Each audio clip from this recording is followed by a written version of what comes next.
I told you in the pregame, I said, man, I'm feeling Chicago right now because they have a lot of confidence. But at the end of the day, Jack, they just got to continue to build. They're a few pieces away. You talked about needing a #1 receiver, needing a #1 tight end. On the offensive side, they should be happy and ecstatic the way they had success running the football. This offensive line is tough. They add another piece, they're going to be really, really good. Chris Simms, what did you see? How can they find more success with Justin Fields? What do they need to get him in order to come into a place like this and win? Well, Rodney makes the first big point, and that's something I think we've talked about a lot, throughout preseason football. The weapons around Justin Fields. Yeah, they're not going to make you say, wow. They're not going to make defensive coordinators stay up late in the middle of the week preparing for a football game. But the one thing I didn't love about the football game is, yes, they're down. They have the dominant first drive where they go down and score a touchdown.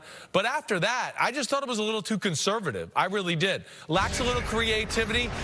Again, I'm not going down, and you're not going to beat Aaron Rodgers and become king of the North, Jack, by throwing the ball 9 times up there. That's what I can tell you. That will not happen. So that's where I was disappointed. And that's not on Justin Fields. I just think they need a more aggressive passing game, more of an aggressive mindset, and I don't see a whole lot of creativity when they do drop back to pass. And also I'd add on to that is, a little more creativity with the quarterback design run game, too. We see Josh Allen, Lamar Jackson do things on a weekly basis. This is a guy that I think is as fast as any quarterback in football, and Justin Fields right up there with Lamar Jackson. I just don't think they do enough around his skill set right now to really scare defenses. That's one thing I'd like to see change for sure, Jack. And Chris, I'm going to tell you this. They still had a chance to cut this down to a 1-score game at one point, and they go shotgun. Rodney Harrison. Oh, my goodness. I could not believe it.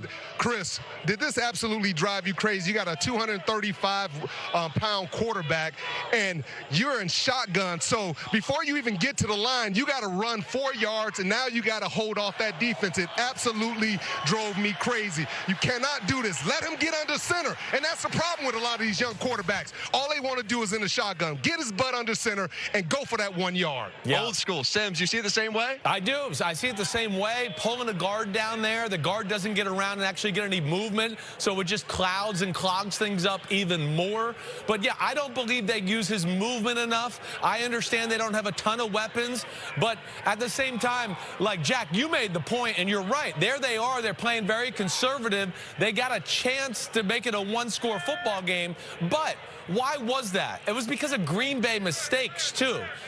So they can't rely on the other team to make mistakes on a week-in, week-out basis. We saw it in the 49ers game in the monsoon. Yeah, the 49ers made those mistakes. Green Bay with the bad snap and the fumbled exchange, yes, made a few mistakes themselves. But I think all in all, if they want to win some football games here as the season goes along, got to just be a little more aggressive passing the ball and moving Justin Fields around. Hi, I'm Mike Tirico, and thanks for watching. Make sure to hit subscribe for the latest news and highlights from NBC Sports.